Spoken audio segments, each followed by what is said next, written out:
ಎಲ್ಲ ಚೆನ್ನಾಗಿ ಮಾಡಿದ್ರು, dance setup, speaker box, DJ. But ಒಂದು ಕನ್ನಡ ಹಾಡು ಇಲ್ಲ ಅಂತ. ಚಿಂತಾಮಣಿಗೆ ಬಂದು ಒಂದು 6 o'clock ಇಂದ ಬಂದ್ವಿ. ಬಟ್ ಪ್ರೀತಿ ಪಬ್ಲಿಕ್ ಸ್ಕೂಲ್ ಇಂಥ ರೇಂಜ್ಗೆ ಪ್ರೋಗ್ರಾಮ್ ಮಾಡಿಸುತ್ತಂತ ಗೊತ್ತಿಲ್ಲ. ಗಣರಾಜ್ಯೋತ್ಸವಗೂ ಈ ಥರ ನಡೆಯುತ್ತೆ ಅಂತ ಗೊತ್ತಿಲ್ಲ. ನಾನು ವಿಡಿಯೋ ತೋರಿಸ್ತೀನಿ.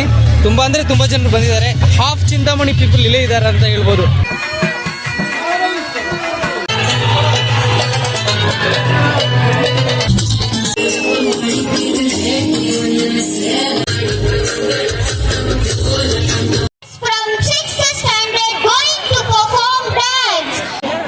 Okay, thank you for your performance.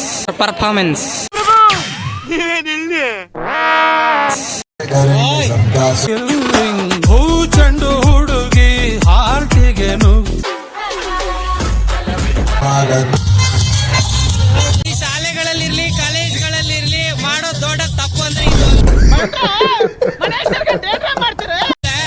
ಬೇಕಿಲ್ದಿರೋದು song ಎಲ್ಲ ಹಾಡ್ತಾರೆ, ಡ್ಯಾನ್ಸ್ ಆಡಿಸ್ತಾರೆ. ಇದನ್ನೇ ಅಡಾಪ್ಷನ್ ಮಾಡ್ಬಿಟ್ರೆ ಮುಂದೆ ನಮ್ಗೆ ಕನ್ನಡ ಹಾಡನ್ನು ಕೇಳ್ಕೊಳ್ಳೋದು ಹಿಂಗೆ ಪ್ರೋಗ್ರಾಮ್ ಅಲ್ಲಿ ತುಂಬಾ ಕಷ್ಟ. ಹಾಗಂತ ಹೇಳಿ ಇಂಡಿಯನ್ ಫ್ಲಾಗ್ ಕೂಡ ಒಂದಿಲ್ಲ. ಬಟ್ ಸೆಟಪ್ ಒಂದು ಕ್ರೇಜಿ ಆಗಿದೆ. ಒಂದ್ ನಿಮಿಷ ಡ್ಯಾನ್ಸ್ ಚೆನ್ನಾಗಿತ್ತಾ ಬ್ರೋ? ಎಕ್ಸಲೆಂಟ್. ಹೌದಾ? ಏನು ಇಂಡಿಪೆಂಡೆನ್ಸ್ ಡೇ ಅಂತ ಅಣ್ಣ ಬೇರೆಯವ್ರನ್ನ ಕೇಳೋಣ ಗೊತ್ತಿಲ್ವಾ? ನೋಡ್ರಿ, ಪ್ರೀತಿ ಪಬ್ಲಿಕ್ ಸ್ಕೂಲ್ ಏನ್ ಕಲಿಸ್ತಿದ್ದೀರಾ? ನಿನ್ಗೆ ಯಾಕೆ ಆಮೇಲೆ ಯಾವ ಇವೆಲ್ಲ ಏನೋ ಹೇಳೋ.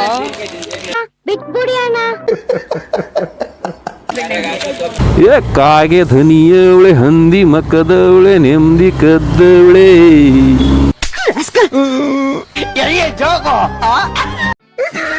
Okay, thank you for your performance.